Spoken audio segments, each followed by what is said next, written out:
All right, welcome race fans. We're live back here at Daytona International Speedway.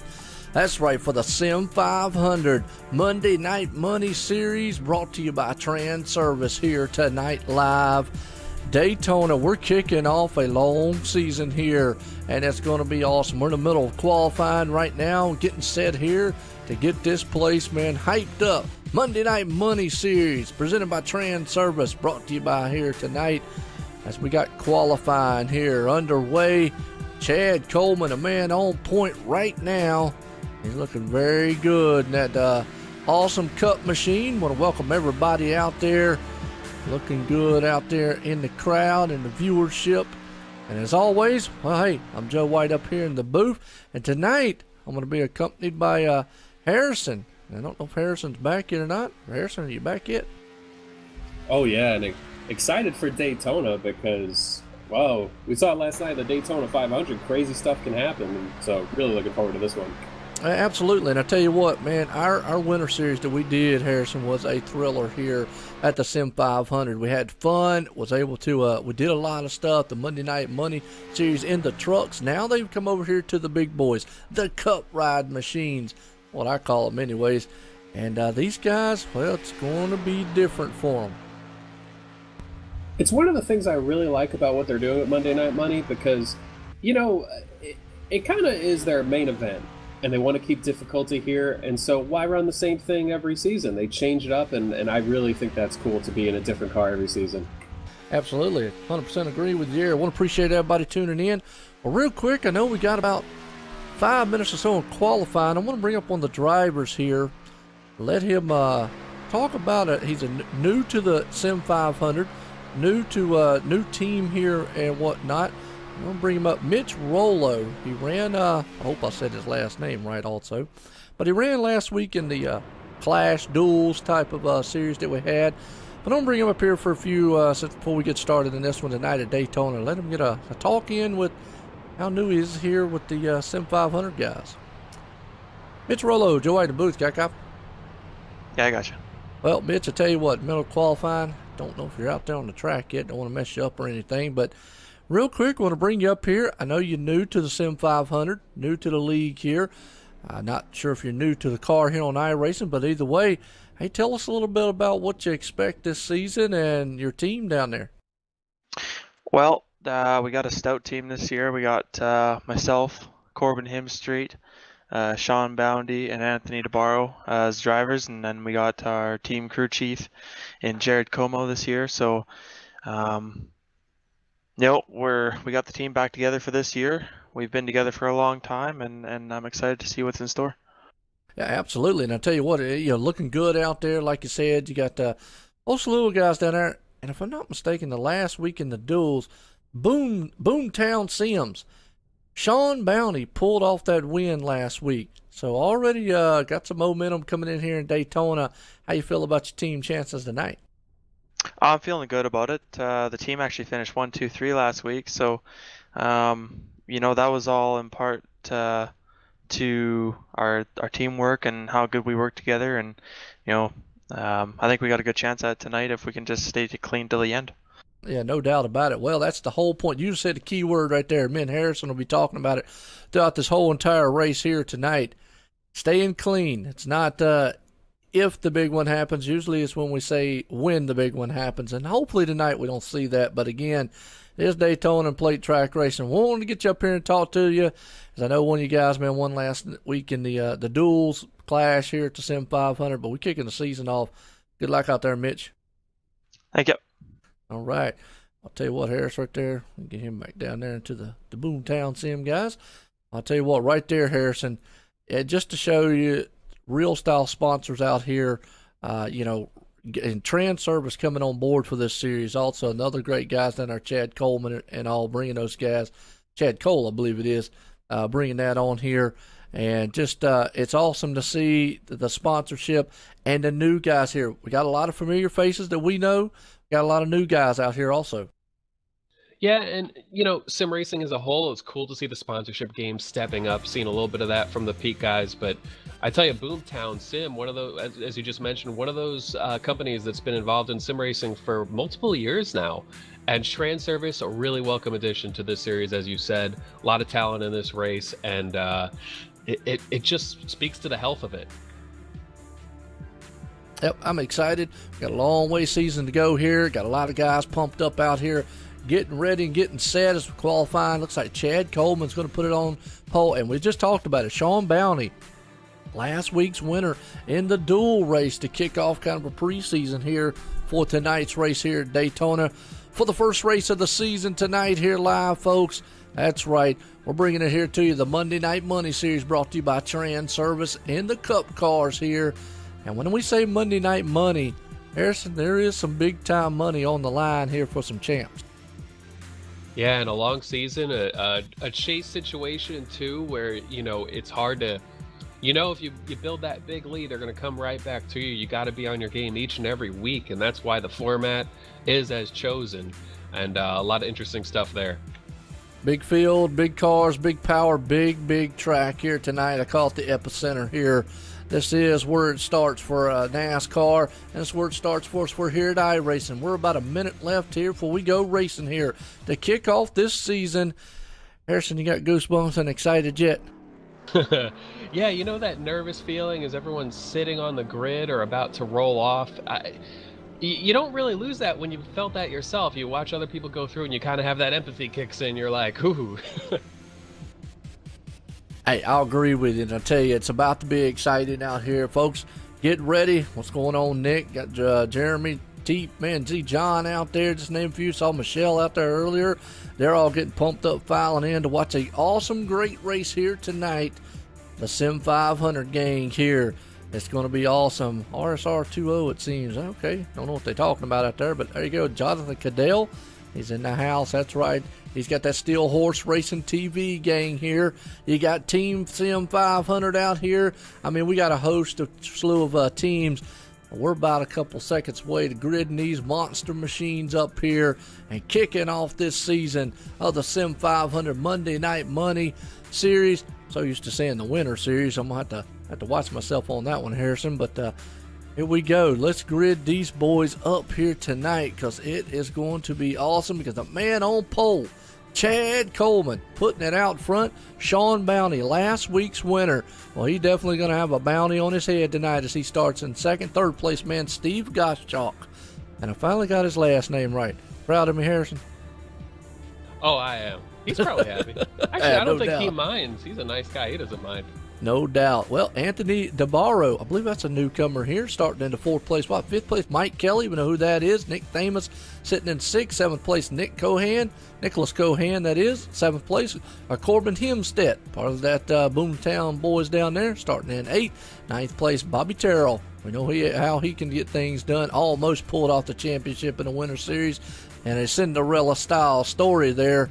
That was actually, he did pull out the Winter Series, didn't he? He was the champ. Did he pull it? Yeah, I believe he did. That's right. Yeah. Anyways, we'll find out how this race goes on. You know what? That's just, man, I tell you, that's bad. It ain't been about a couple weeks and I already forgot. But hey, shame on us. Either way, Nelson Riviera rounds out the top 10s. We look through the rest of the field. There's just no words for the talent of drivers we have out here tonight, Harris. I mean, and Harrison. I'll definitely get that right before it's over with. Oh, I want to call you Harris, but there's no question for the talent we got out here. It is stacked. It really is, and the qualifying order is really, really tight. The pole's a 47.52 by Chad Coleman, and I tell you, they're in the fives all the way to 25th. 59 is 24th. It's 7/100ths of a second. It's just crazy. Yes, it is, and that just goes to show you the kind of speeds. Now, obviously, we here are on a plate track, and don't want to say that qualifying is not important. It is important, but you can be in the back and bring it to the front. But we've got 42 machines, folks. That's a full field of huge monster power out here tonight to get this thing started off here for the Monday Night Money Series presented by Transervice here. And when we say money series, we mean big time money. It's going to be out here. A little bit of race info. We got 78 degrees and 104 track temp, 2 mile an hour winds. It's going to work with a little hotter track than normal. 2.5 mile track here at Daytona. High bakes of Daytona, that is. And right now, these guys are coming off. Going to be out here and getting set to do some awesome things here at this huge track. Yeah, and you know, with a full field, you start worrying about the big one, or you know, one mistake could really have a huge effect on this race. But at the same time, in these Sim500 races, we've seen a lot of green flag racing with massive fields at tracks like these. So, you know, you might not be able to play it safe at the start here. You might have to get up there and find track position. Yep, no doubt about it. Harrison, I'm definitely there with you. And right now, these guys are just all about what can be done here on the track and what can be done out here as we're getting set to go green flag racing, folks. Let's screw these guys up right fast. As boys up front there, pace car lights are off. These guys are getting set to go green flag racing, folks. Get ready. It's about to get wild up front here shortly as pace cars coming out of turn 4 for the first time to kick off the season at the Sim500 presented by Transervice here live at Daytona.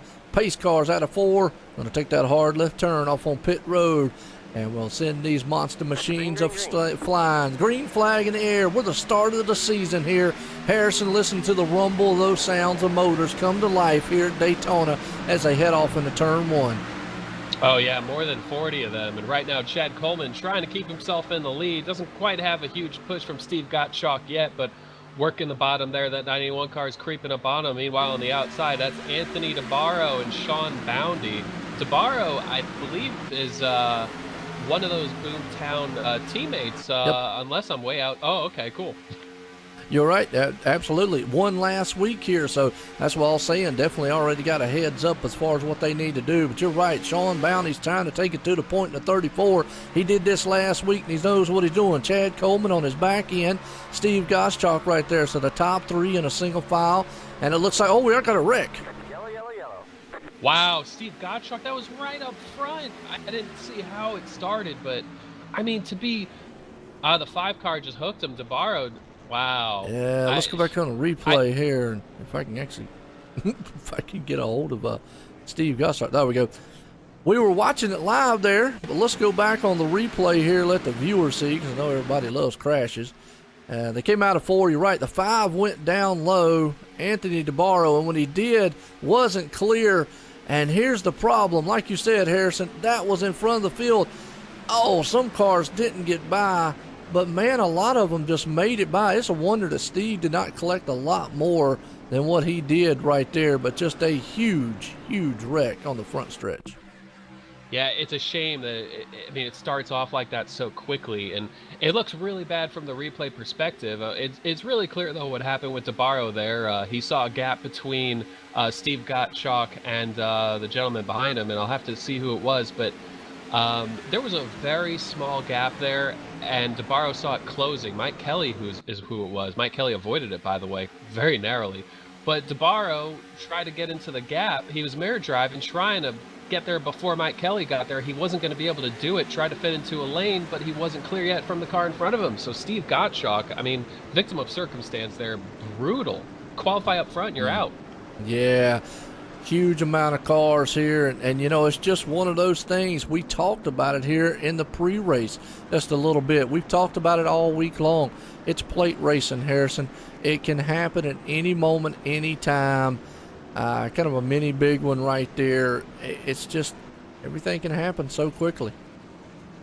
Yeah, I mean, such speeds, and it's a different style from most tracks we go to, because you know, you're not having to lift for these corners. You're not on the limit of the tires, so you get into this this little chess match where you're moving the pieces around, and everyone's kind of going the same speed, and the air is moving everyone and sucking each other up to each other, and sometimes, you know, causing you to lose the draft, and you know, you're relying so much on the air that it's just all the moves. Yep, absolutely. Let's see, I'm trying to find see if Chad Coleman is in here. Let's see if we can get a talk in with him, what room he's actually in here team wise. And I don't see him. Do you see him? No, I believe. Looks like he's working with a spotter on a different team speak, actually. Okay, that's fine. Well, I'll tell you what. Let's see if we can't find Mike Kelly.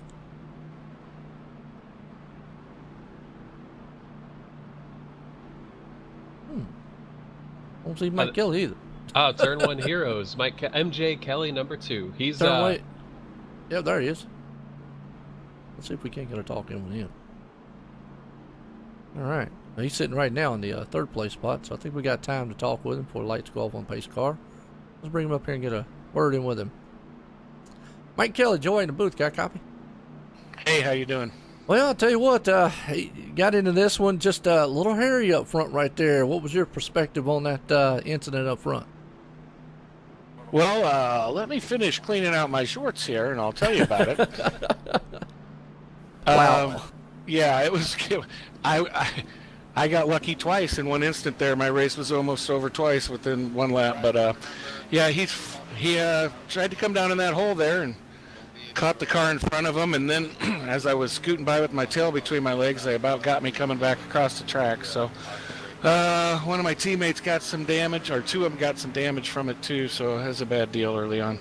Yeah, I hate to see that. I mean, like I said, it's just plate track racing. Everything happens so quick. Well, how's your car feel so far? Think you got one that can win it tonight?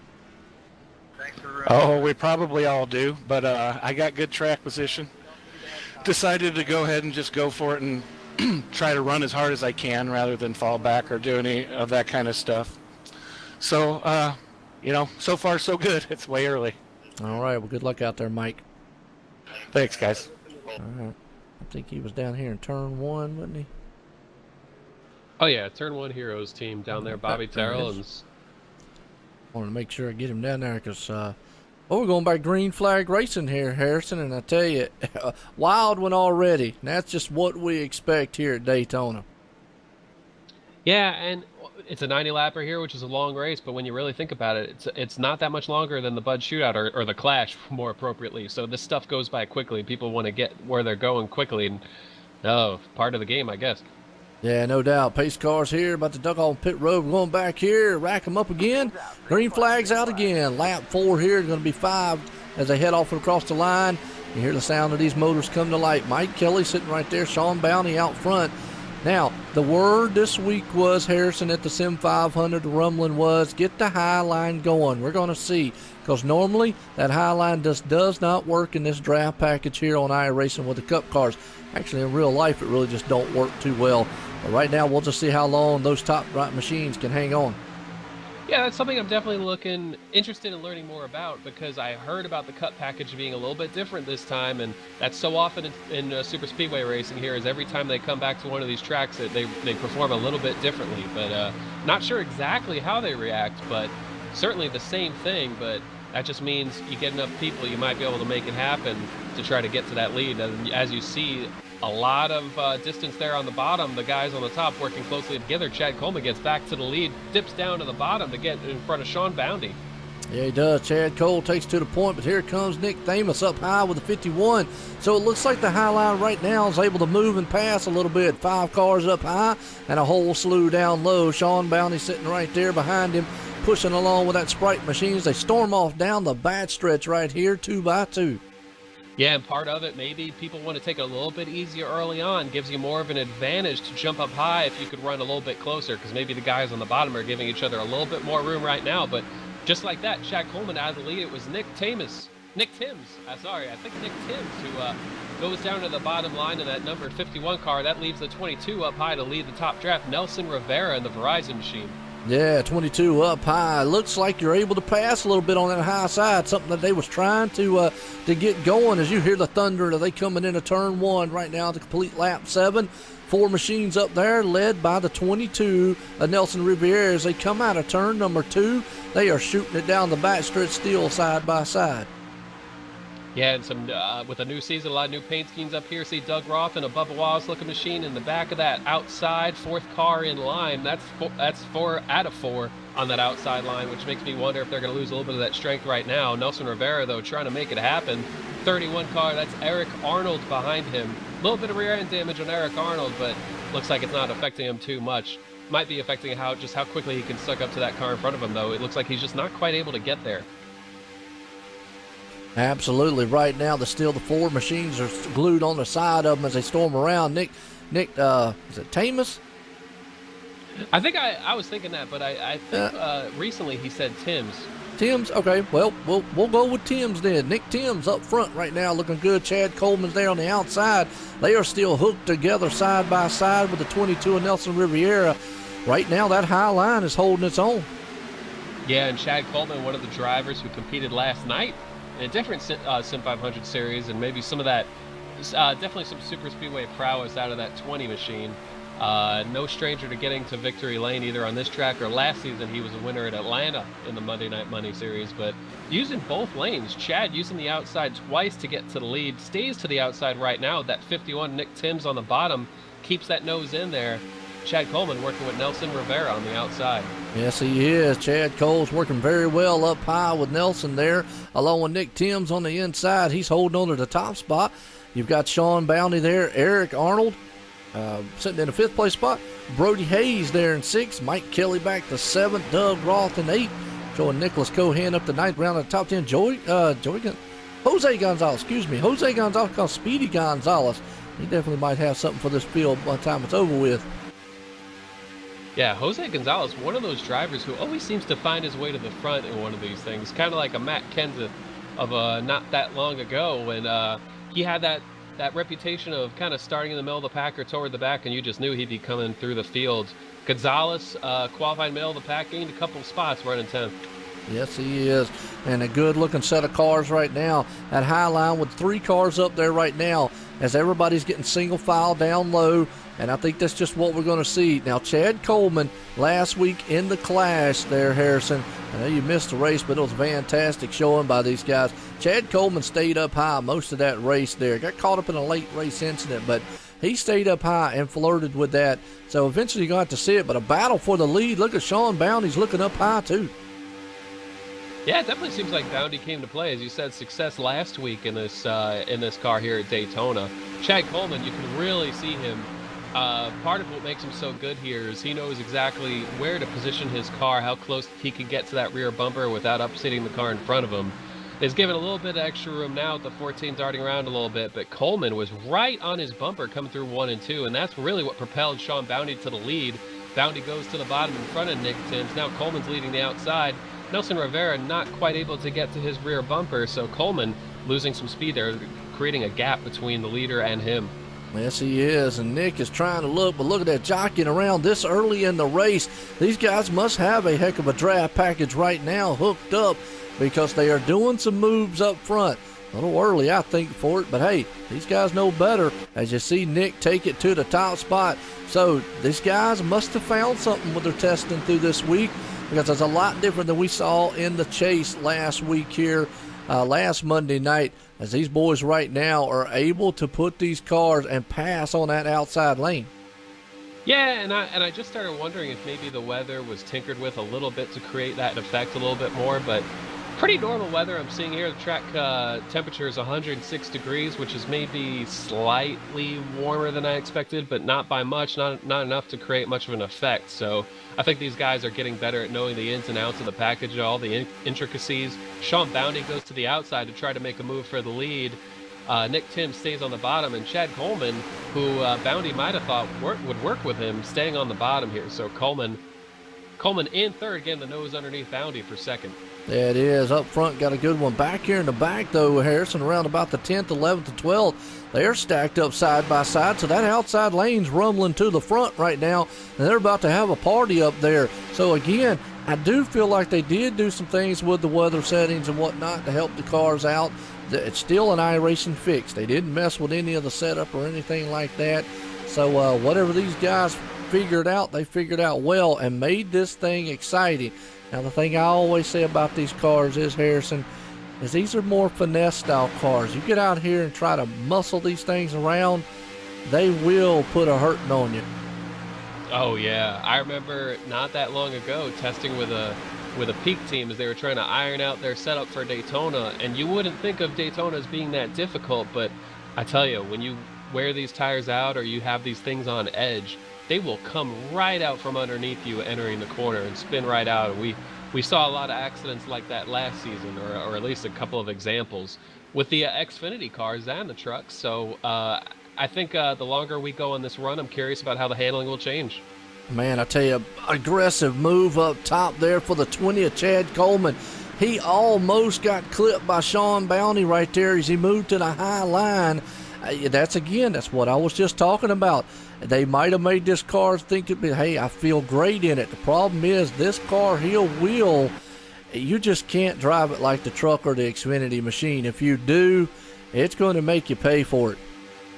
Yeah, there's a lot less drag on these Cup cars, a lot slicker in the air. And I tell you, you call the Chad Coleman moving up in front of Bounty. He was barely clear.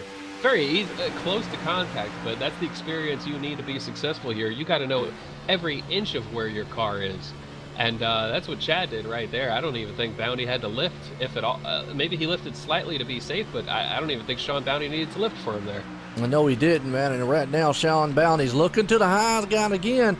It's just like last week. They were staying low, but now they're being able to utilize that top side and not scared to. As you see Sean Bounty taking it up high to try to take the lead. But he has got a whole tailgate full of machines behind him to help him out. The 22, the 2, just to name a few of them up there, staying on a high line.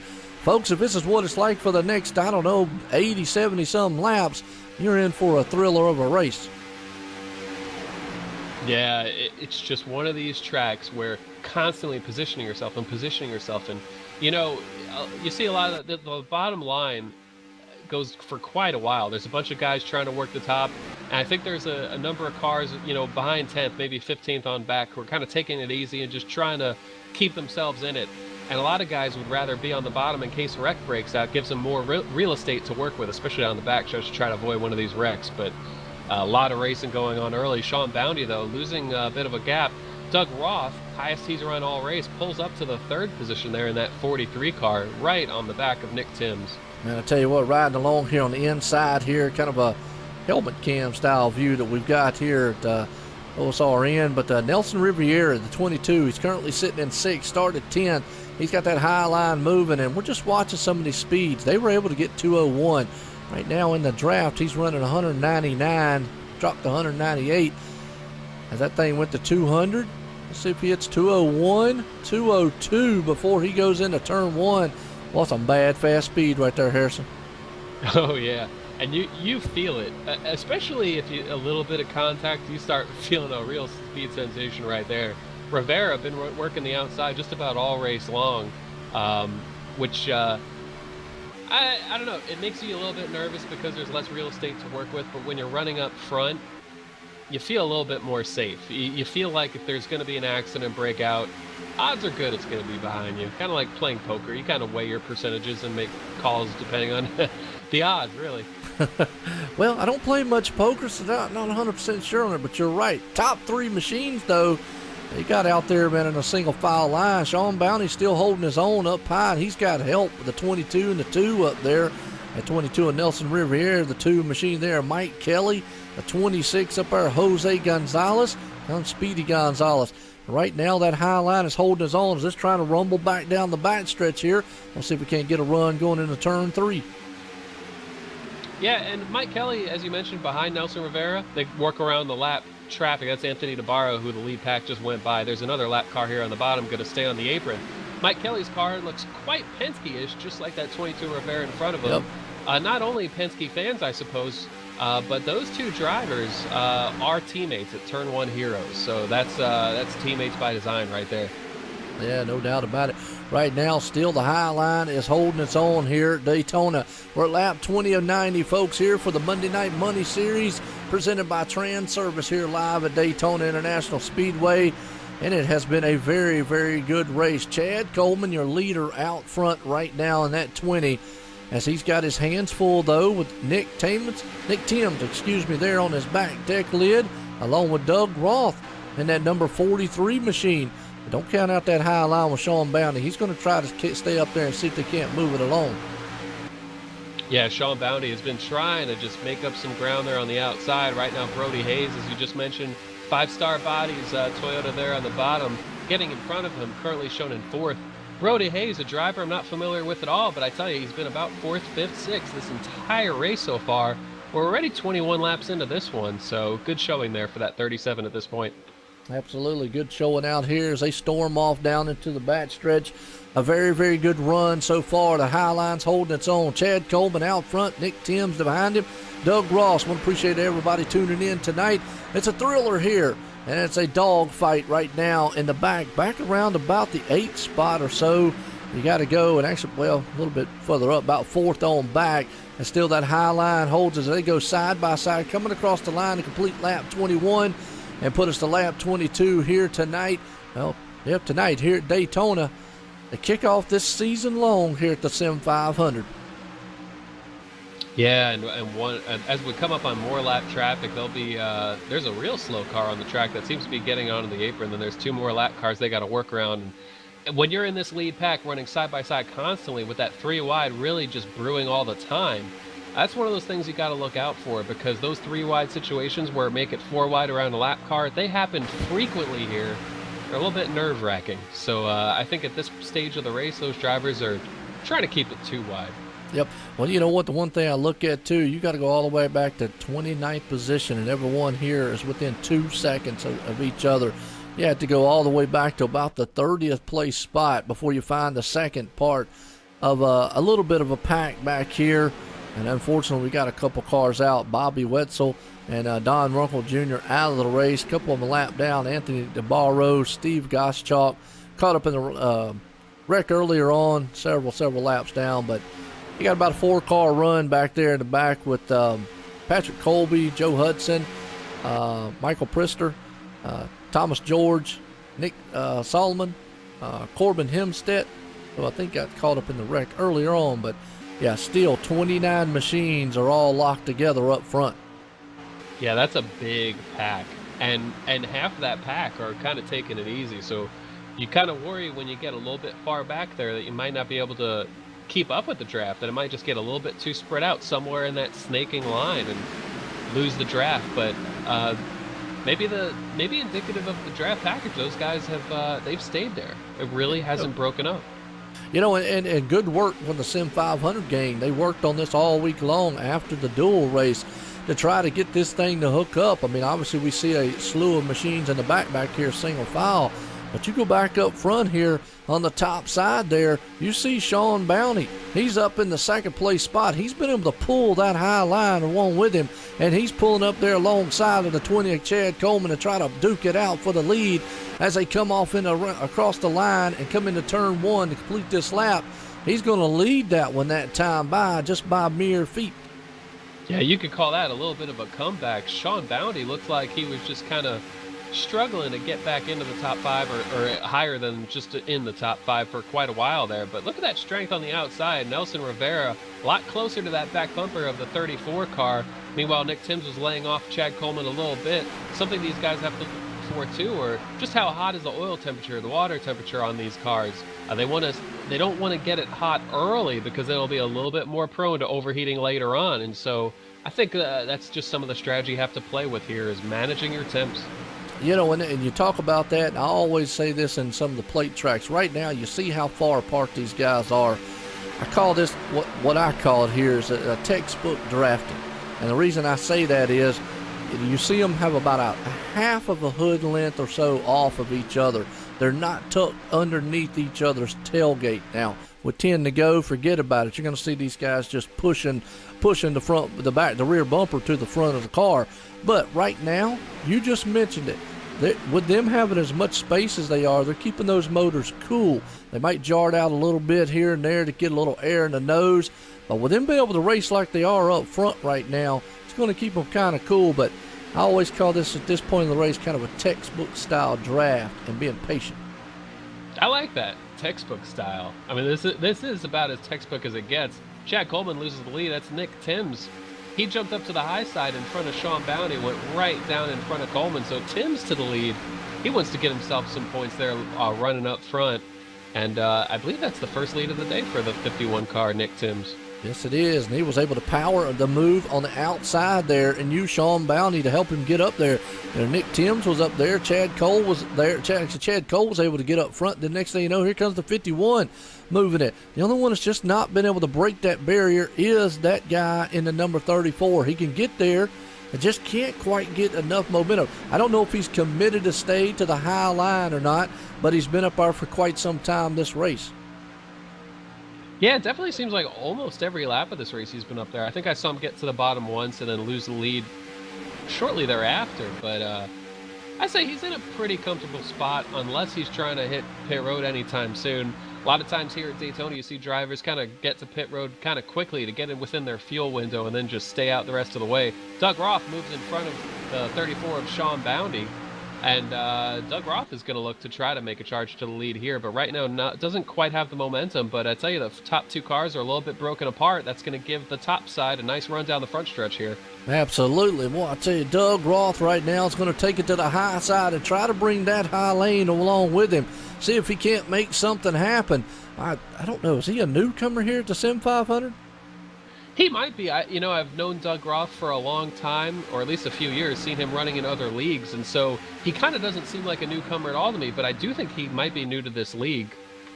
Okay. Yeah, and that's what I'm thinking too. I mean, it's don't remember the name in the winter series that we did, and don't remember him in the last series that they did with the Xfinity car here on Monday night. So not 100% sure, like you said. Obviously not new to iRacing because he's definitely holding his own up there at the top with some of the who's who of names here in the iRacing world. And right now, Nick Thames out front, got Chad Coleman glued to his back right there. You got Brody Hayes in the 37, Doug Roth up high. Sean Bounty, he's waving the flag colors for those boys down in the Broomstown Sim department. Oh, yeah, and you can tell he's not quite getting too aggressive with his pushing of Doug Roth here. Managing temps, as you said, a little bit of textbook drafting, allows the bottom to open up a little bit more. And one of the cars sneaking up here, Brian Boris Cook, 63 machine, Bitcoin colors I see on that thing. Wow. This is the highest he's been all race. I believe he's up to position number 7 right now. Well, I'll tell you what, I wonder if he's out there throwing some Bitcoin around, because right now he is actually gambling it up right there to 6th, 7th spot as he's got that low line, and he's trucking up, moving it up there. Let's just see, curiosity, he actually started 41st position here tonight, Harrison. So we were talking about it, qualifying. Don't want to say it's not important, but you see right there, folks, started 41st. That's almost dead last, and now sitting in 6th. Yeah, and charging into the top 5, because if the 43 doesn't get a good shove here in turn 3, he's in a vulnerable position.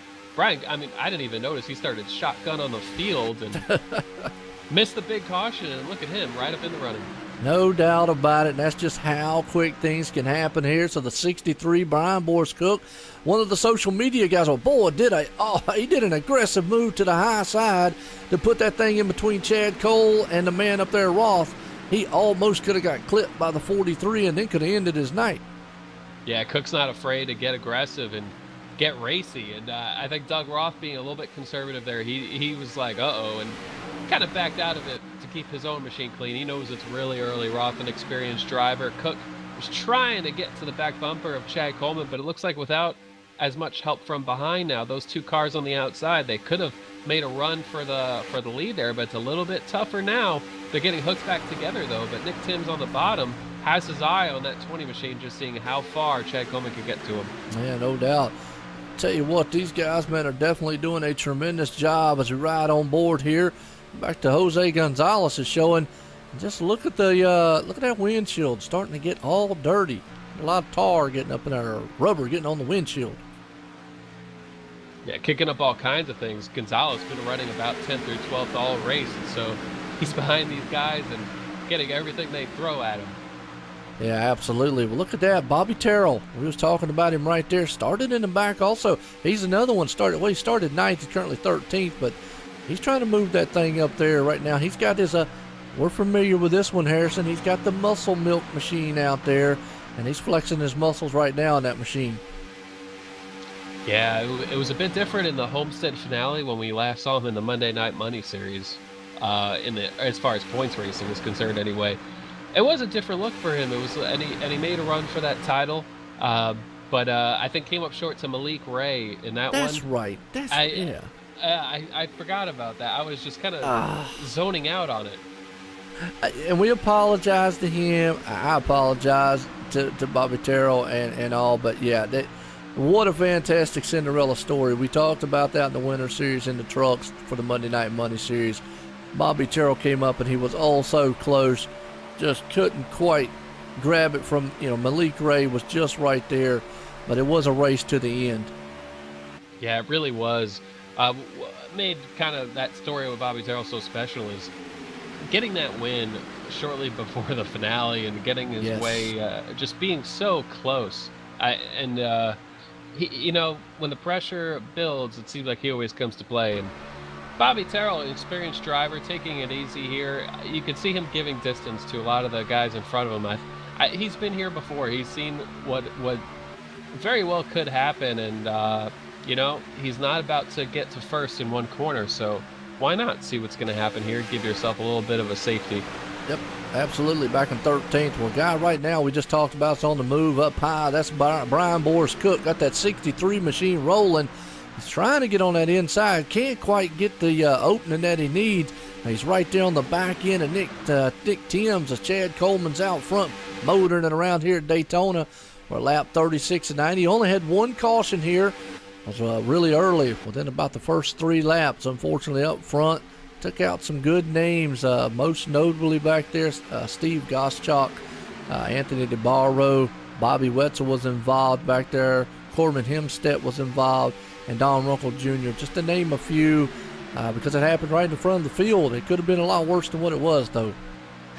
Yeah, it's almost a little bit surprising that it wasn't worse than what it was. I mean, you never want to see that early caution. Took out a number of good drivers, but to still have 34 cars in the lead lap, 29 in the lead draft, it's impressive. Yep. Well, another guy we need to look at right here, that's our title sponsor here of the series, Transervice, and that would be Glenn Campbell. He's running those Transervice colors out there, and that 99 machine looks a mighty fine looking paint job he's got on there right there. And we talked to the guys, talked a little bit about it. I believe it was him or Chad Cole come up, talked about the Transervice coming on board here for the Sim500 Monday Night Money Series. And Harrison, we've got a lot of stuff happening.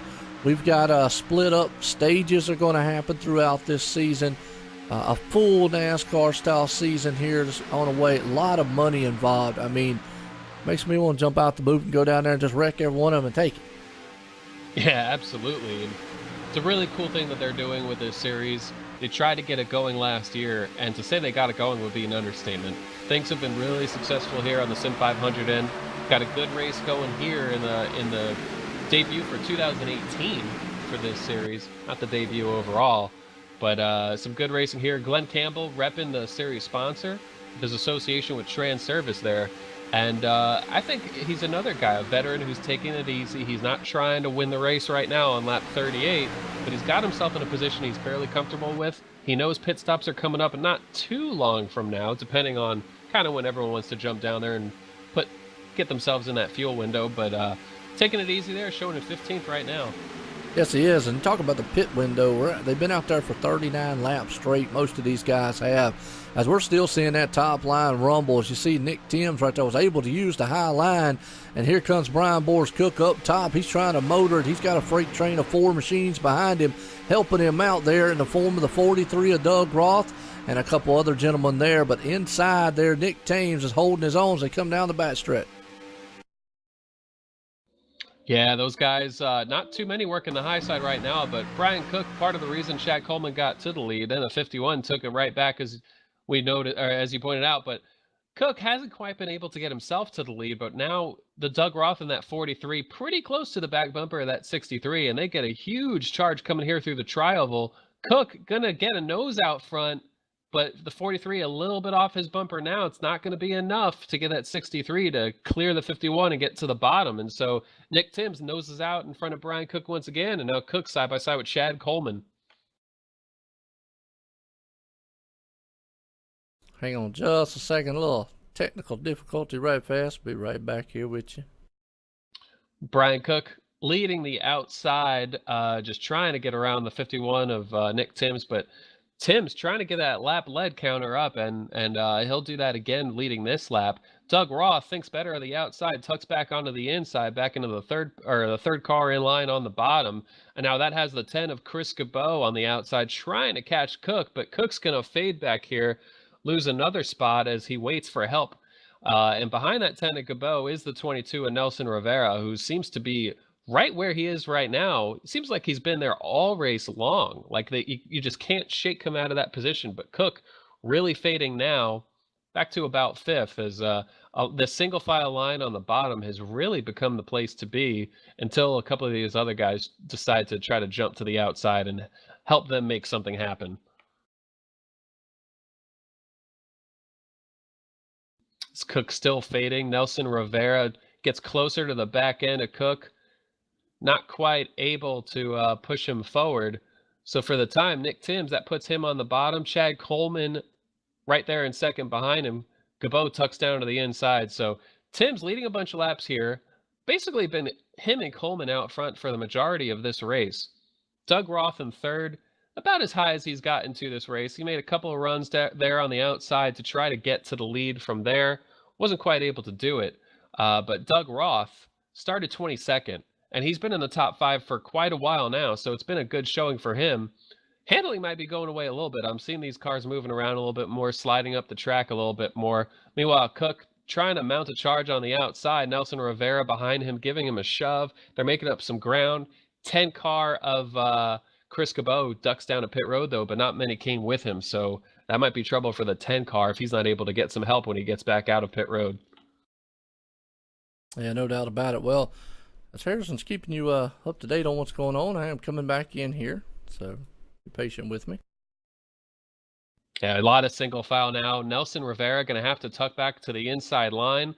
Now it's all single file, and you have to think, well, with one car already coming down onto pit road, I think a lot of these guys are realizing they don't want to be stuck on the outside. They want to be able to duck down below that double yellow line coming out of turn 4 when they do make that pit stop coming shortly. And here come the 4 leaders, actually 6, 7, 8, 9 cars coming down pit road. Almost a little bit of contact in the back. Wow, the 82 car. Have to see who it was. It was Chad Cole, actually. Chad Cole was right up against the inside barrier there. Almost got into the inside wall, then almost gets into the back of Eric Arnold as they were slowing for the pit stalls. So quite a half of a lap for Chad Cole here. I think he evaded major damage, got a little bit of damage possibly getting into the back of Eric Arnold, and kind of ironic that you nearly wreck your car coming onto pit road and then you end up denting it up a little bit on pit road at 55 miles an hour.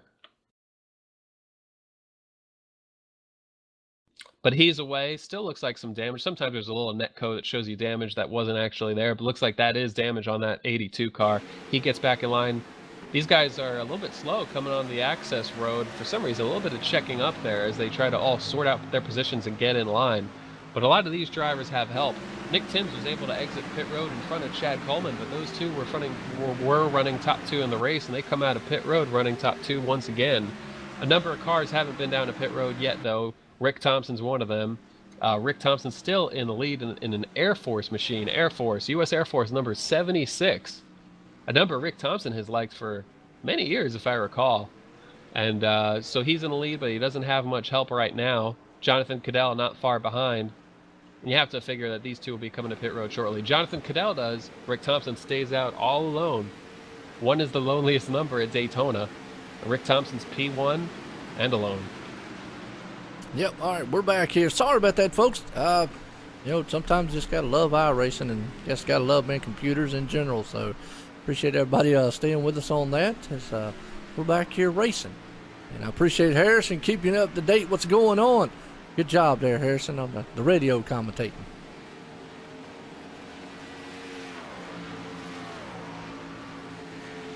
Still here?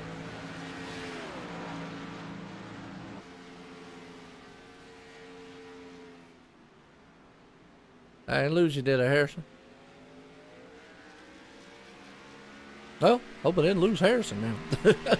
But folks, hey, like I say, on the green flag pit stops, we're lap 46 here at 90. Like I say, appreciate everybody. And yeah, Harrison drops off out of it now. So, wow, must be a iRacing issue somewhere along the line, because I got kicked, and all of a sudden Ben Harrison got knocked out now. So he'll be back here shortly as we're watching these guys, man, storm off around here.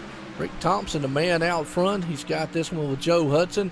Green flag stops is going to kind of loosen it up here just a little bit. These guys, man, out here are definitely going to storm around this place and do a fine job at it. So let's watch what a lot of these guys, man, are going to end up doing here. I hope everybody, man, is liking what you see. Appreciate everybody tuning in.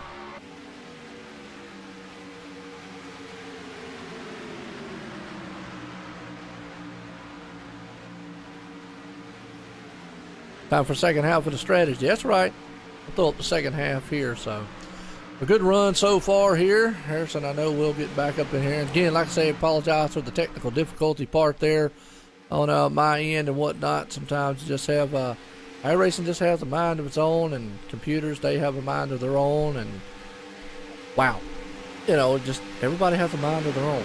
So, but hey, we have got a good race here, Daytona International Speedway. Look at that, Nick Timms back up front with Chad Cole, out front with Nicholas Cohan there. Brody Hayes, he's looking good. Doug Roth there in the 5th place spot. And here comes that high line, and it's actually being motored by the 43 of Doug Roth, as he's going to try to bring that thing up top.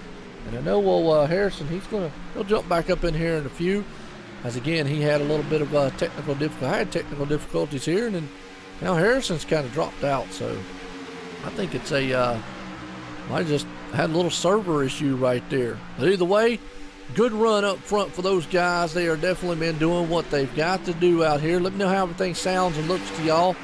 I want to make sure, man, the stream looks good to you.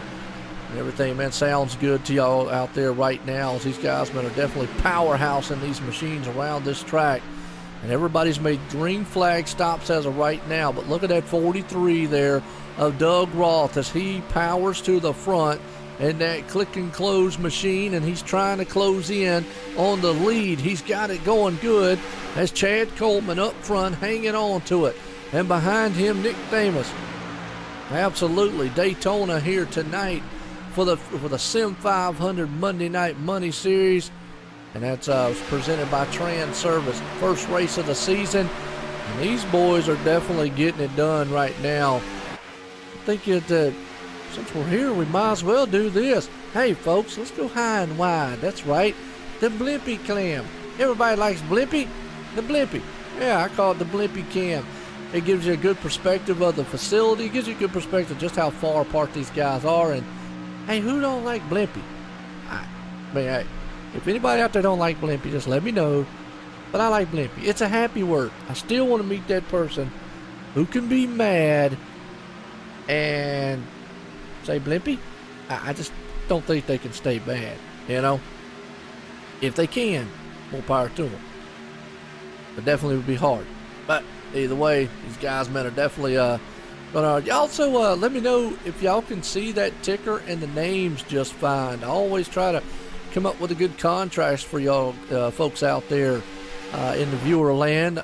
I want y'all to be able to read everything, see everything. But look at this. That 43 is motoring it on the high side. He's going to try to take it side by side as he is rumbling. He's up side beside the 20 machine of Chad Coleman. He's trying to push that high line to the front. Can he get it up there? Can't quite get the momentum he needs right now. Is the 26 Jose Gonzalez. Speedy Gonzalez. He definitely got it motored along with Sean Bounty. So he's got some good helpers pushing him. And I see Harris is back. You had some technical difficulties like me? Oh yeah, internet just kind of shut off there, so it took a little while for it to come back, but we're back in business, having to reload iRacing at the moment, but should be back in there in a second. Yeah, well, at 51 and 90 here, and right now Chad Coleman is still leading it. Everybody's bunched back up again, even after those green flag pit stops. Everybody's bunched it back up. Hey, I appreciate that, Adam. Like I say, you know, I always like to get the info from the viewers and everybody out there on how everything sounds and looks and how the ticker might look, so that y'all can read and get all the info you need to possibly hear in the races. Good to get feedback and whatnot. And right now, the feedback that we're seeing is the 51 of Nick Timms moves up to the high line in front of the 43 of Doug Roth, who is being pushed by the 26 there, Jose Gonzalez. And those 2 and 3 machines are definitely motoring around this track. Yeah, and now that we've gotten out of the pit stops there, my game's coming back actually as we speak. But it's one of those things that you have to look for. You try to get through the pit stop scenarios without running into any issues there.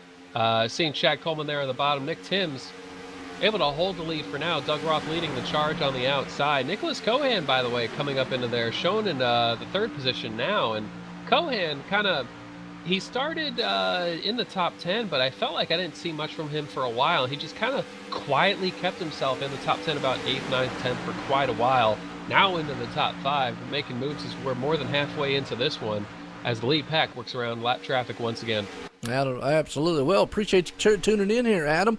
It's been a very good race so far. So see the Amsoil by Adam. I'm going to take a shot at his last name. Littell. I hope I said it right. Didn't apologize. But right now up front, Nick Timms is leading Chad Coleman and Nicholas Cohan up front with Brody Hayes there. And definitely is a good fight. As we talk about Nicholas Cohan, he started 7th, currently running in the 3rd place spot.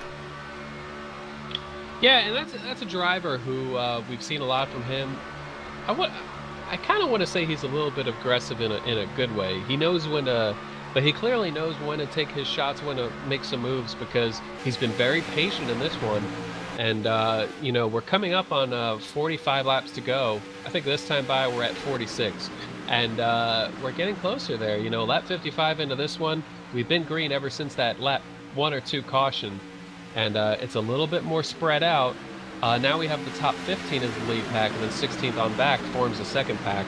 And Cohan, he's in the right place. And now that things are winding down a little bit, you see him trying to look for where to go. He thinks about running to the high side, but he didn't like the odds. Tucks right back into the bottom there, and Brody Hayes has to lift to let him back in. Yes, he does. And right there, man, it's definitely a good run so far that these guys are putting on out here for the Sim500 Monday Night Money Series here, presented by Transervice. And bringing out the big boys, the cup machines out right now. Definitely is a good one, as Nick Timms out front leading the way, along with Chad Coleman there. And Jose Gonzalez up front. You got to go back here, all the way back to Steve Marinac. I believe I said that right. Back in 13th spot before you get to like the little second group. Yeah, those 2 cars right there, actually 3 cars. Marinac, Scott Simley, and Chad Cole. I believe all 3 are teammates. I'm not 100% on that, so I apologize if not. But Joey Catino also in that group, actually. He's a couple of laps down. But those 4 working together, they kind of lost the pack in front of them. I'm not sure if that's by design or if they think it's a little bit crazy up there and they want to get a little bit of distance to give them some breathing room. But those 4 cars losing the front pack of about 12 cars. Yes, they are right now storming to the front here. As we were just talking about, Nick Timms, he's up there. Scott Simley, he's in that second pack back there in the 14th place spot in the 12 machine. And Chad Cole blinking a little bit. That's not what you want to see in front of, because Jonathan Cadell right there, I believe, in that 82 machine. That's definitely not what he wants to see in his front view mirror. No, not at all. There's just as they're working, I got a little nervous every time they come up on lap traffic. If one of them bobbles a little bit, and you see that outside line start reacting a little bit, start coming down on the bottom, and it's always a little bit hairy there. Nelson Rivera is that driver second on the outside, working with Doug Roth. And Rivera, I tell you, I mean, he's put a flag down on that outside line and claimed it as his own, because I don't think anyone has stayed like in the exact position that he's in longer than he has this race. Nope, he hasn't. He's been up top pretty much the whole entire time, along with the 2 with Mike Kelly there with him. Now, we were talking about that second pack back there, and just real quick, the 15 machine has got damage on the front, and I was just watching that. I think it would benefit those 4 drivers to let the front 2 get behind the 4 and the 82 there, and kind of let them pull those 4 machines around. Because I just think that nose damage of I think was it Stefan? Is it Stefan or Stefan? Stefan. I think Stefan.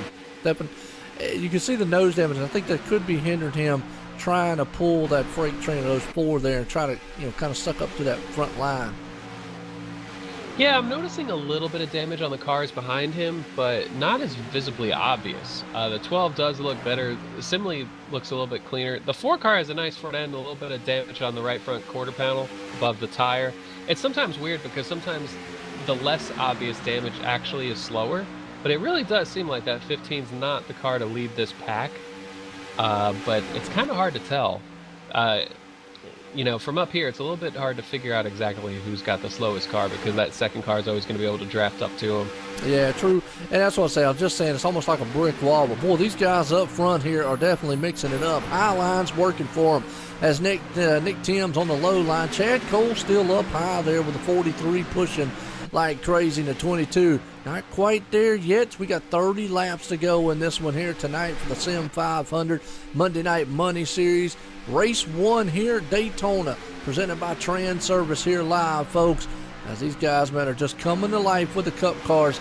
It has been thrilling, and it has definitely shocked me, I guess is the word that I want to use here, Harrison, how that high line has been able to stay, but also the control that these drivers have out here to hold those cars side by side like they are.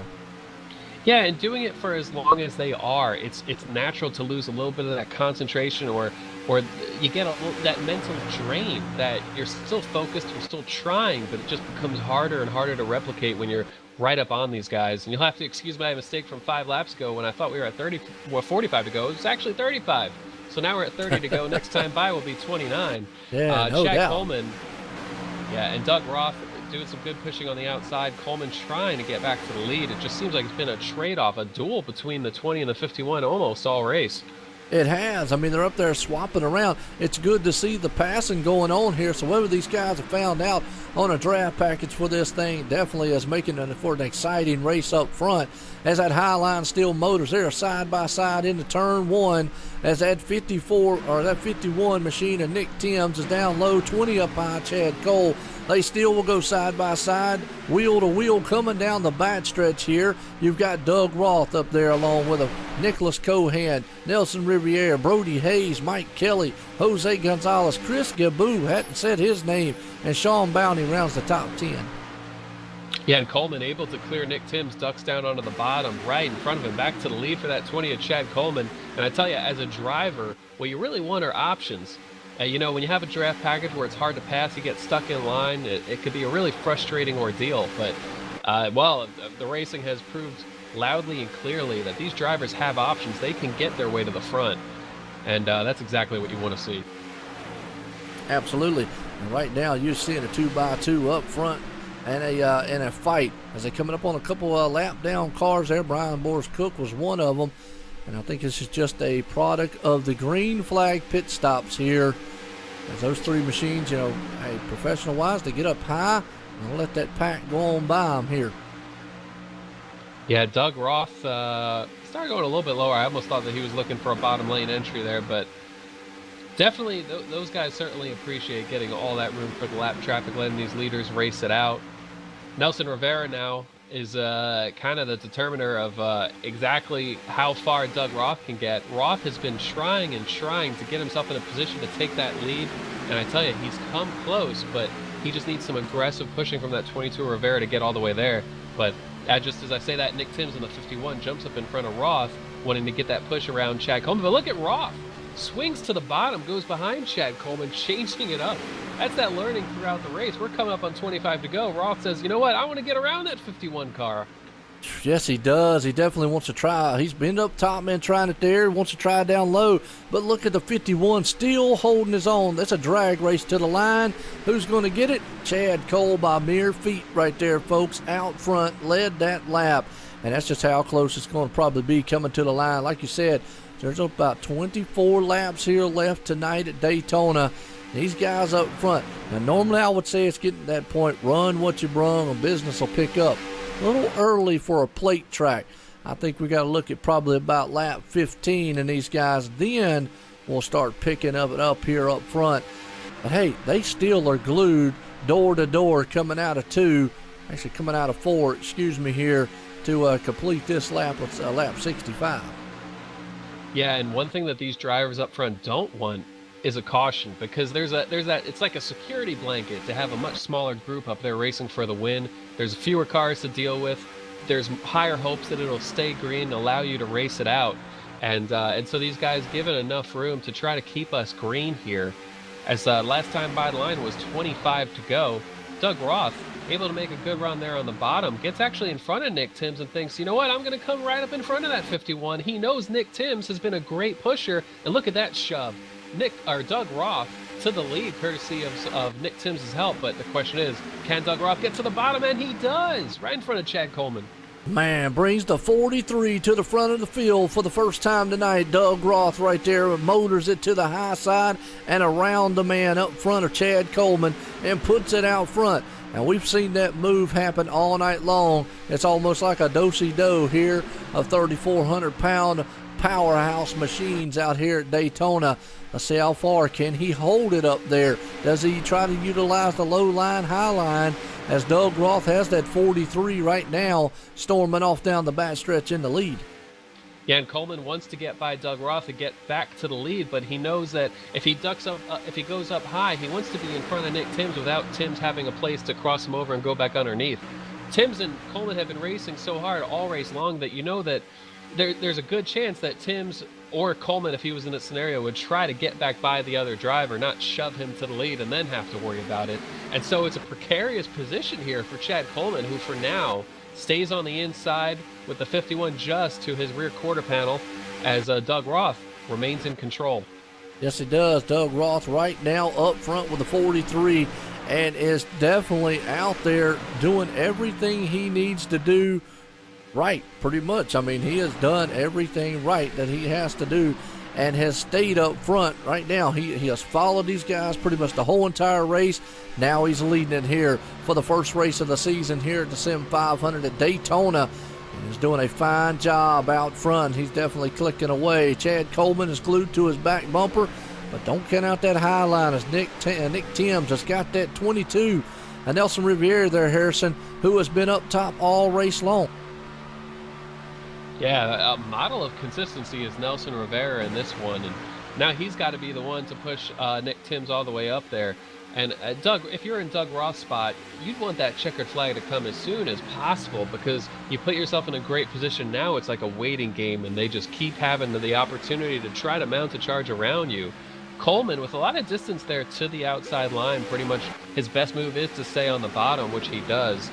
But if Nicholas Cohan starts getting a little bit anxious, wanting to get around the drivers in front of him, I think that's where Chad Coleman would jump to the outside, or if the 51 gets a huge run. Yes, he is. Right now, you still got 4 cars up high here, and you got a slew of them down low. As Doug Roth, he leads that lap. Folks, we got 20 to go here at Daytona. Can the man up front there pull it off in the 43 machine? Doug Roth, he's got Chad Coleman there glued to his back deck lid. Been there all race long pretty much. And up top, though, Nick Timms and company, they've been up there. Don't count out some of these drivers here in the back. You still got Sean Bounty, Jose Gonzalez, Brody Hayes, Nelson Riviera, just to name a few that are here in the mix. Yeah, it's kind of, anytime you're at Daytona, Talladega, it's kind of like you're priming yourself to put yourself in the right position, because the drafting, as you mentioned earlier, is going to get more aggressive, and there's more options than what they're doing right now, but they don't want to play those cards just yet. They're trying to save them for later.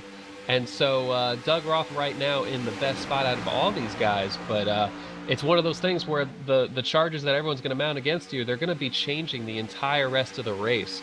And so it's a really difficult thing to lead one of these, because the air's hitting the front of your nose, slowing you down, and you got to play defense constantly.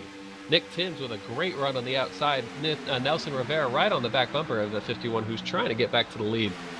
Yeah, it is. And right now, look at that. The 51, Nick Timms powers up front. He's going door to door out of 4 as they come off of the turn here, trying to get that top spot. Coming into the tri-oval to try to lead this lap. Who's got it?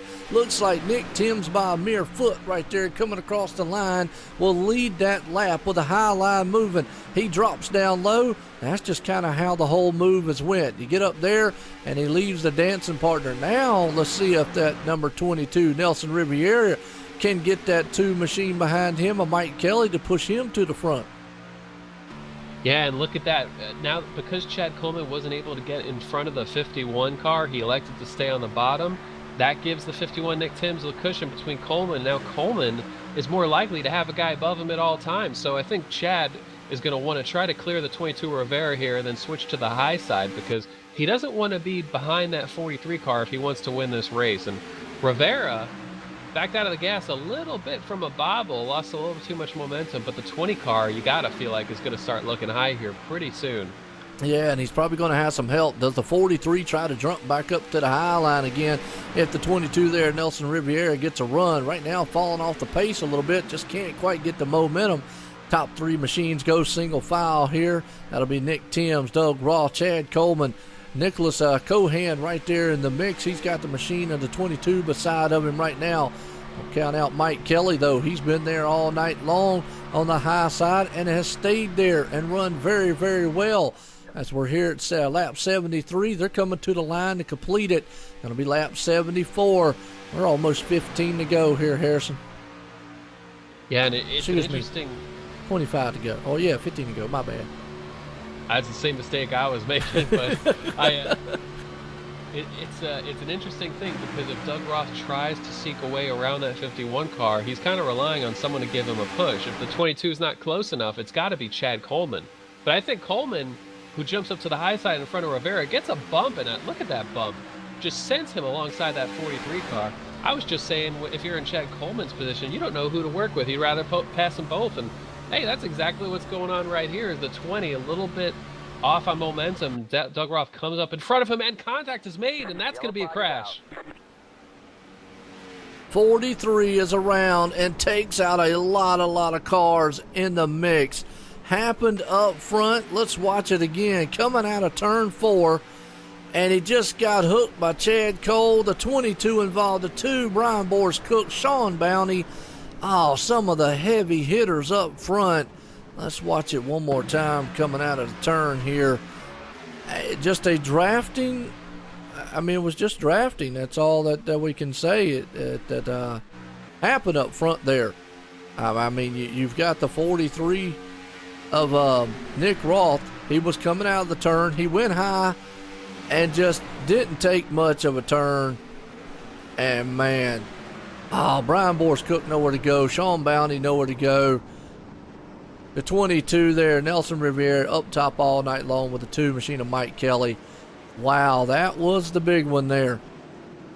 Yeah, a lot of guys who were taking it easy really had no place to go or found themselves getting damaged in this one. Chad Coleman, I think when you're in that position from his onboard, it looks like he would have thought that he barely had a nose on Doug Roth before Doug Roth came up in front of him, that is. And then when Doug Roth came over, you know, I think he's just trying to give him a push to help him along, and I ended up hooking him. But Doug Roth, I saw that.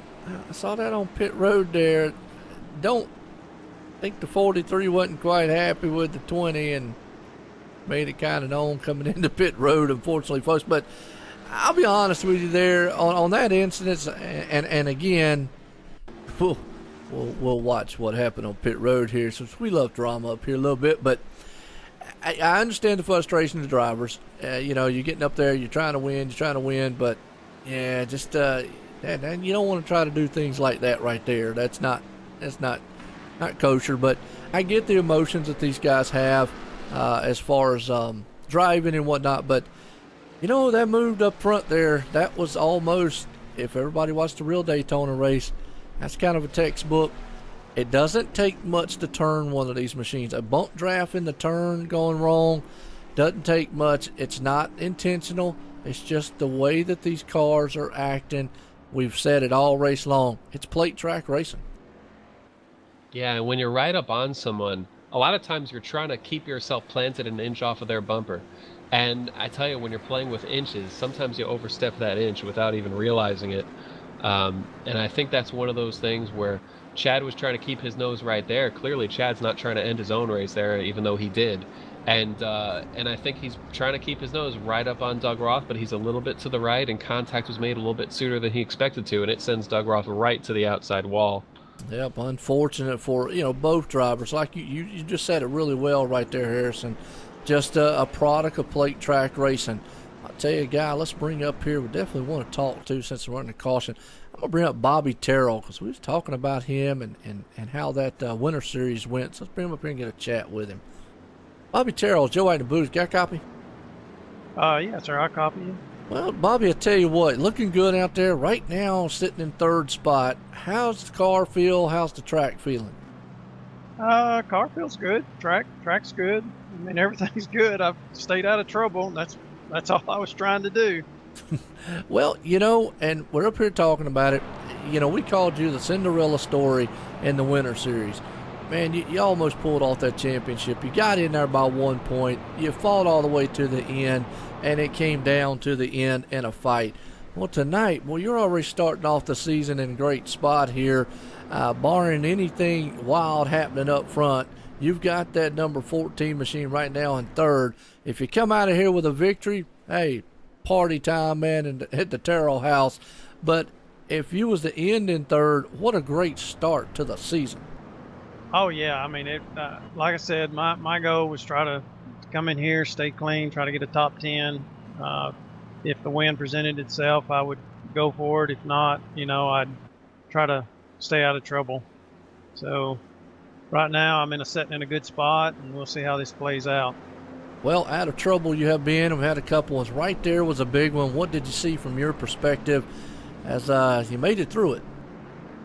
I really couldn't tell what had happened. I think someone said Coleman had come up in front of Doug or something, but all I seen was smoke, and I backed it down, and I was like at the tail end of it, so I was in pretty good shape. That's what I was afraid was happening. That's why I was standing at the back. I got you. Good deal. Well, good luck out there, Bobby. I tell you, looking good so far. Thank you, sir. I appreciate it. All right. And I think, were you in Team Sim500? No, I was in turn one here, Turn Heroes, one. There you go. TH1. All right, good deal. Let's make that. Harrison, I tell you what, there's so many teams down there. I get confused. I pull them out. I should remember, and I guess I just got short-term memory problems. Well, when you were asking him, I was asking myself the same question. I couldn't remember. So. Hey, but I tell you what, we talked about him all in the winter series, and just what he did in the chase was miraculous. And look at him here tonight, sitting right there in third. He could pull this thing off here tonight. He's one of those guys, I would call him a safe bet, because you could just really rely on him. He's a very consistent, smooth driver. I like to constantly, it seems like, make the comparison to a Mark Martin or a Matt Kenseth, because those are really two people who come to mind. It's just the driver where, even if the car's not doing its best, they're still going to find a way to make it work and be there and get what they can and use their veteran prowess, I guess. Well, not really, but just use that veteran status and their experience to just bring good runs to any situation. It has. And I'm going to tell you what, it's been a fantastic Daytona race here to kick this season off. Folks, I'm going to just say it. If you don't like this kind of racing, well, go home. If you're already home, go to your neighbor's house, because I don't know what to do for you.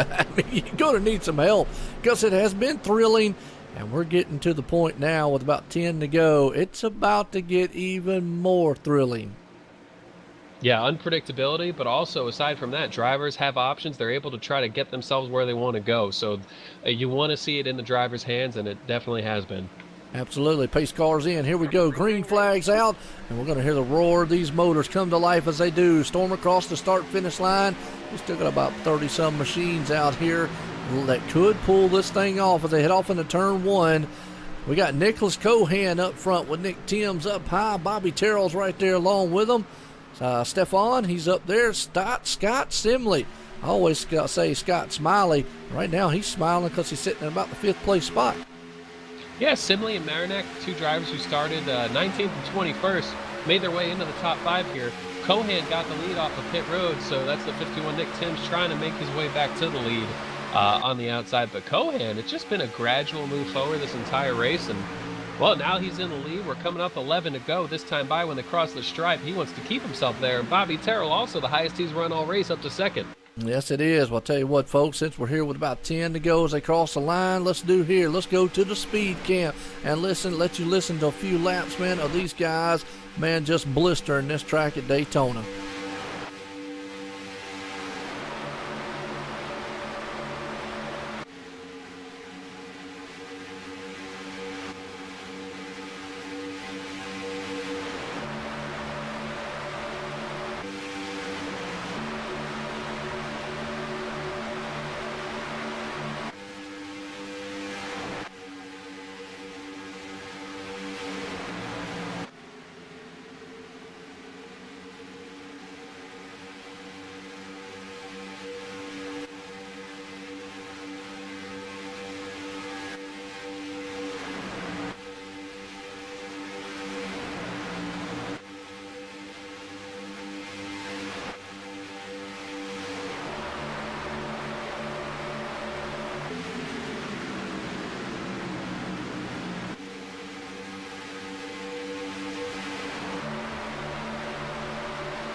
Well, folks, I tell you what, right there, I always say if that doesn't get your blood pumping, your hair jumping up and down your skin, and getting you running around the house, nothing will. You might not be a race fan. It could just be boring. But you also might want to get in contact with your doctor tomorrow and get the whole new prescription of the medication, because that is thunderous sound right there. As a man up front right now here, Nicholas Cohan, along with Bobby Terrell, hooked to his rear deck lid, and Scott Simley right in third. As Harrison, we only got about 6 laps to go. Yeah, and that bottom line really formed there for a while as these guys, but now the 54 on the outside with help from Nick Timms, the 54 of Tim Johnston making a run to the outside.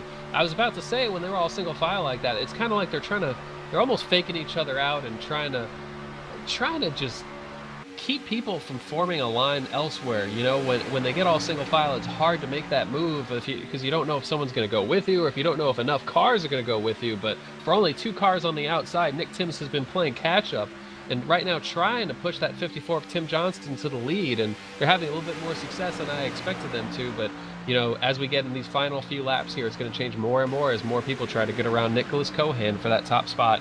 Yeah, it is. 5 to go as they cross the line. Going to be 4 to go this time for the man up front, the 57 of Nicholas Cohan. Well, we talked about it. K.C. Duncan moving it up there in the 10th place spot. He's got a shot in this one, too. Jonathan Cadell even back in the 14th up there in high, because they're all still tuck nose to tail. There's only 2 machines up high side there, and that would actually be the form of Timothy Johnston. And I'm not sure who that's by. Oh, and Nicholas Timms there in the high side with him. Yeah, and underneath Tim's 12 car of Scott Simley, highest he's been all race, I believe, into the top 5.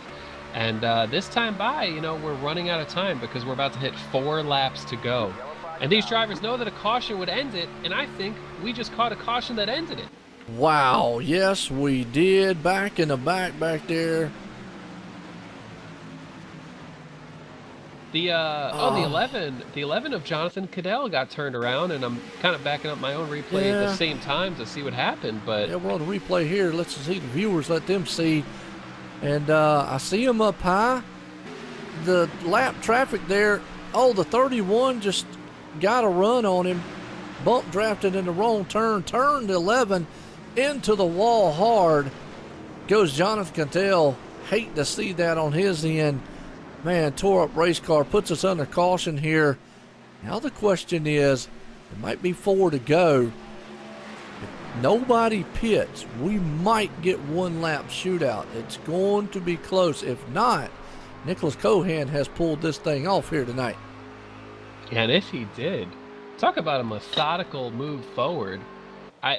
You know, he started in the top 10, but he just kind of hung at the back end of the top 10 for days. And then started moving his way forward, got the lead on pit road, able to keep that lead. Nick Timms really fought for the lead with Chad Coleman this entire race, and just wasn't able to mount a quick enough charge to get back to the lead.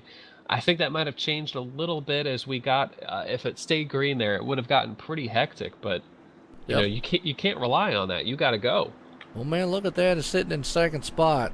We talked to him. The muscle man. We just got to say, this guy just shows up at the end of every race. The 14 machine of Bobby Terrell. I know he's probably thinking, please let it be over with. I got a good feeling that this one is over with, folks. I'm not sure that we're going to get it with a 2-lap shootout here, or with a 1-lap shootout. I'm pretty sure it's over because they crossed that line with the 5 to go. And then a caution came out later on. So I think this one pretty, you know, we're going to say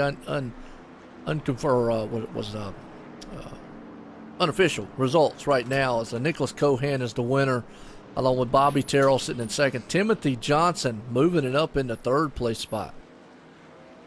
Yeah, it's a good finish for him. He didn't even set a time in qualifying. He started 38th in this one. And so, wow, looking at this order, he's definitely the hard charger. Mm-hmm. And I tell you, man, it was an awesome run for him right there. As we, like I say, we've got it's showing 3 to go. If the lights on that pace car goes out this time, we could get a 1-lap shootout, green-white style checker. If they don't, then this one's over. Yeah, and I think it'll be over, but you never say never because you've seen the game react in surprising ways at times. And but Nicholas Cohan, even in these final few laps under caution, if it stays under caution, you're just worried even about blowing up. I mean, we've had scenarios where people lose engines surprisingly. You got to get to that checkered flag. And so even now, it's not as high pressure as if you were green, everyone was hounding on you, but you're just hoping that motor stays fine, which if you're undamaged, it should. But we've seen some freak scenarios here, and it will end under caution this race.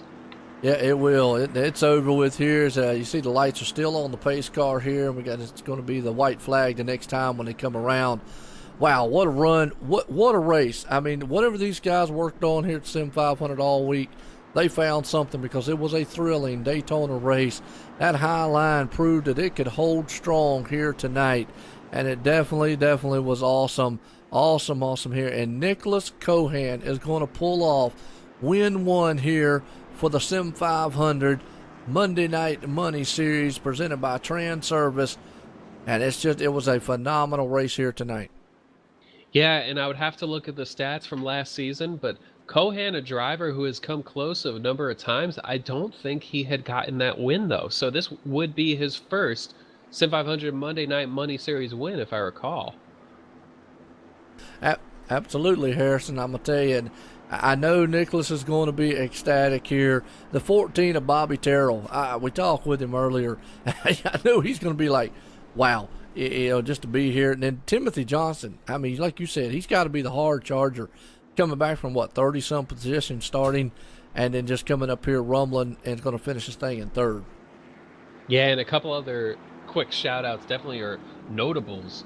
Kevin Pearson came home with a 7th place finish. Rick Thompson in 9th. Casey Duncan with a solid top 10. And all those guys started outside the top 20. 36th is where Kevin Pearson started. 33rd is where Casey Duncan started. Wow, yeah, definitely just going to be some good finish. And that's what Daytona brings about it here as the white flag flies for the final time. And wow, I just, no words to what this race was. I appreciate everybody tuning in here live tonight. It was definitely a thriller of a run here. And that man in the 57, he's going to finish it off here. Nicholas Cohan along with Bobby Terrell in second, Timothy Johnson in third. Scott Simley, well, he's going to be smiling all the way. I call him Scott Smiley. He's smiling because he's in fourth. Nick Timms, he's up front all night long. He's right there in 5th place spot. Chad Cole bringing the Transervice machine up to 6th. Kevin Pearson, you just talked about that in 7th. Stefan Marinak up in 8th. Rick Thompson 9th. Rounds the top 10. KC Duncan. Yeah, Jose Gonzalez just missed the top 10. And I tell you, was there a lap in this race where Jose wasn't running 10 through 12? It seems like that was the deal tonight. It was, and we call him Speedy Gonzalez, Jose Gonzalez. He's down there in Puerto Rico out here running, and he's he definitely, he's out of his food truck tonight. I know he actually owns a food truck, and he calls his, it's actually on the side of his car. You can read it. He says, hashtag got balls.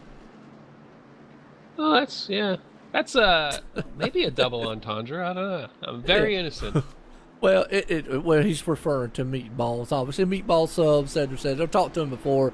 He does have a food truck and whatnot, so it's awesome to see. But okay, we're coming out of turn 4. Final time here to take the checkered flag. Nicholas Cohan in the 57 is going to win the first race here of the season for the Sim500 Monday Night Money Series presented by Transervice. The Daytona race here. Nicholas Cohan's your winner, Bobby Terrell second, and Timothy Johnson is going to round out the top 3. Yeah, lots of green flag racing in this one. Just a couple of accidents as Nicholas Cohan getting congratulatory bumps currently from Nick Johnston. And those two cars look pretty similar. A little bit of a similar flair there. They might be teammates, actually, judging by the name on the roof. They are indeed teammates. Tim Johnston, and Nick Cohan. Wow. I just, it took my breath away by the racing out here tonight. I mean, these guys put on a fantastic show, well, from the green flag on, and it was just awesome to watch them. And let's see if I can find old Timothy Johnson here. Let's see. He's got to be in here somewhere. There he is. Tim Johnson. He's down in the Dizzy Motorsports. Let's hope he's not dizzy after finishing this thing off here in third place tonight, though. And then we're looking for Bobby Terrell, who we just spoke with a little bit ago earlier. I think he's in turn 1, I believe he is. And then we're looking for Bobby Terrell moves. And then we're looking for old Nicholas Cohan.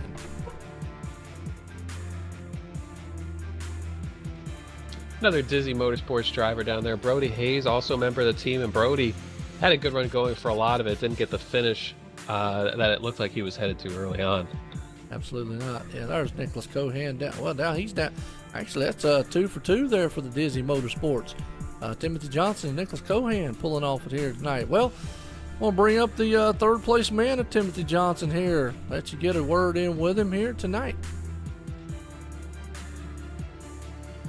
Tim Johnston started 38th on the field in this one, able to bring it home in third. And I tell you, needless to say, that's the Hard Charger Award, unofficial.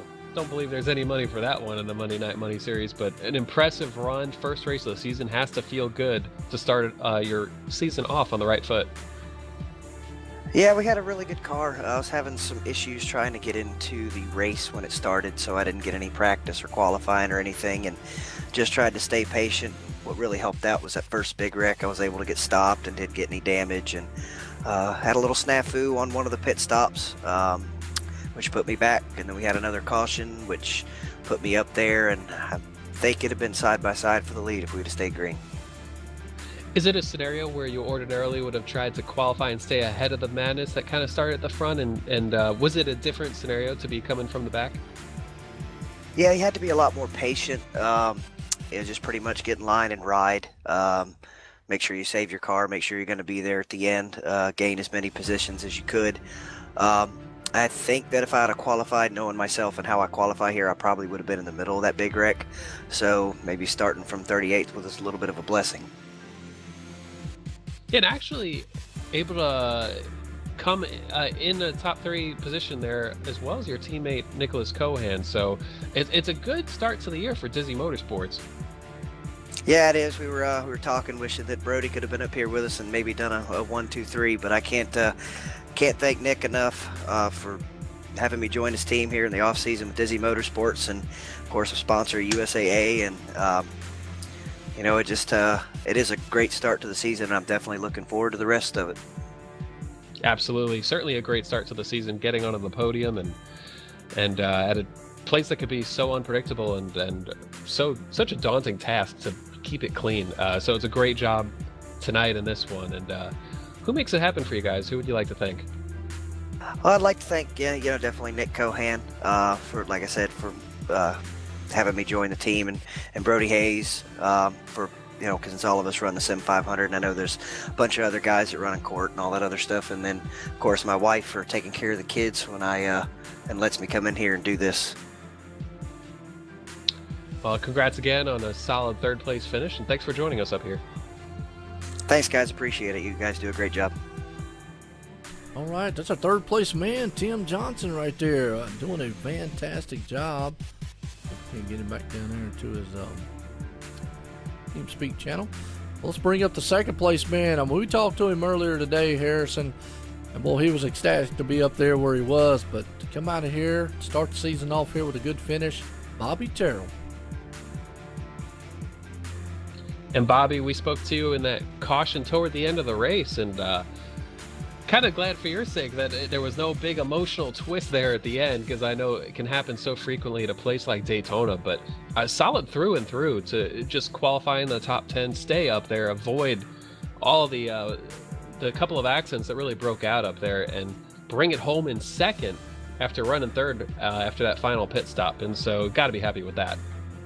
Oh yeah, I'm very happy, Harrison. Yeah, I mean, I would have liked to try to go for the win, but anytime you're at a plate track, and I feel if you get in the top 10, you've done something, just because of the carnage that can ensue something like this. And just like I said, my goal was to try to stay out of trouble, get in the top 10, see what happens at the end, and go from there. But one of the things that was heavily talked about heading into this one was the draft package that these Cup cars would have. There was a lot of talk of not being able to pass in many situations, but I tell you, from the announcer's booth, a lot of passing tonight. Not sure what adjustments the setup was done by the Sim500 guys, or if any changes were made at all, but it looked like a really competitive race where the drivers could really kind of choose their own fortunes in a lot of ways. Oh yeah, the setup was changed because we knew that the draft package wasn't very good, so we changed the setup in the track state, and it really seemed to help a lot with the drafting, and you were able to. I think if you were like in the inside and you popped out to the outside, you were able to get around that guy, that was leading. So that was kind of my plan there at the end, but of course the caution come out. Yeah, just a little bit too early on that caution, and yeah, those were definitely some good changes because I wasn't able to make the race last week, but was hearing a little bit about it, and a great race tonight. But a great podium finish, coming home second, and who would you like to thank? Who makes it happen for you guys? I'd like to thank all the Sim500 guys for doing this. I know it's a lot of work, and the sponsor, Transamerica, for stepping up and doing this. And then my teammates. I mean, like I said, they were talking to me all night. And we were going through all different kinds of scenarios, and if it wasn't for them guys, I probably wouldn't have finished where I finished. So big shout out to them. And of course, you guys in the booth. I forgot to mention that. The job y'all do, and I appreciate it. Oh, we certainly appreciate that. Congrats again on the second place finish. Thanks for joining us. Yep, thank you. All right, man. I'll tell you what, that's Bobby Terrell, and a good guy right there. Talk to him, man, time and time again, Harrison. And to pull this thing off in a second place, I know he's ecstatic, and I know for him to, I mean, just ecstatic to win, to finish out. I know he would have loved to won, come out of here, but I'm going to head off down here into victory lane. This man here, well, he pulled it off here. He started 7th, and he led 15 laps, but he is the winner tonight here at our first run in here at the Daytona. Nick Cohan, is Joe White in the booth. Got a copy? We got you, buddy. Man, I tell you what, an awesome race through and through. You were in the back most of it there, kind of middle pack part of it, and you started to come up to the front. Tell us, man, how the car was, how that draft package y'all had out there. Phenomenal what y'all did, the work y'all put in here at the Sim500, presented by the Transervice, to make that car out there handle, and it was just an awesome race through and through. Take us through what you felt on the track. It was a lot better than what we ran last week. It was a lot of, the outside lane came into play, and it was a lot of fun. I mean, it was stressful like always because we're side by side at Daytona going 200 miles an hour, but it was a lot of fun, and we just qualified good, and me and Brody just stayed up there inside the top 10 and avoided 2 wrecks that were right next to us.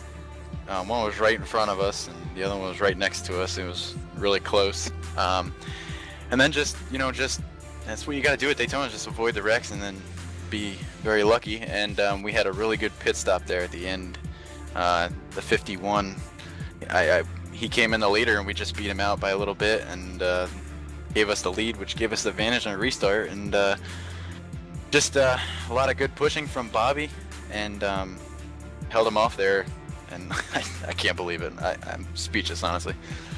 Absolutely, and definitely it was just awesome. And Bobby was saying he was going to try that high line like everybody else was, but then the caution came out like it did. But hey, can't take anything away from you. You're the winner here. First race of the season here at Daytona, Sim500 Monday Night Money Series presented by Transervice. Winner tonight here, race 1, Daytona. It was awesome right here. Nick Cohan, Nicholas Cohan out there. Man, you got anybody out there you want to thank for this awesome win?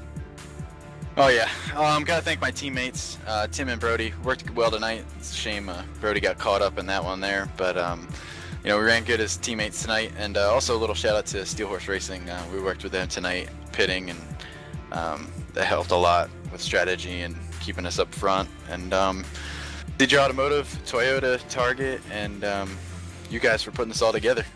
Absolutely. As always, it was an awesome show. Like I said, again, congratulations, Nicholas Cohan, for pulling it off here at Daytona. Race 1. Thank you, guys.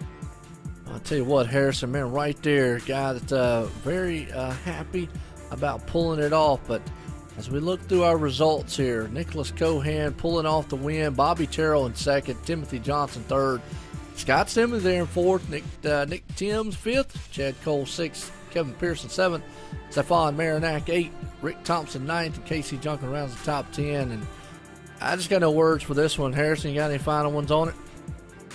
Just an impressive, great race. A lot of good racing. Sim500 did a great job of getting the setup squared away, and the results showed, because it was an entertaining one to watch.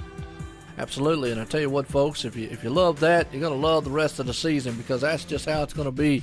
A full Cup Series here tonight, and these guys here at the Sim500, presented by, it's the Monday Night Money Series, brought to you by here at Transervice, and we were live here at Daytona International Speedway. Well, for myself, Joe White, and Harrison up here, and what was your last name again, Harrison? Widelets. All right, for me, myself, Joe White, and Harrison Widelets, folks, I appreciate y'all tuning in. Tune in next week here, as we're going to bring some more awesome racing from the Sim500 gang. And until then, everyone, have a good night.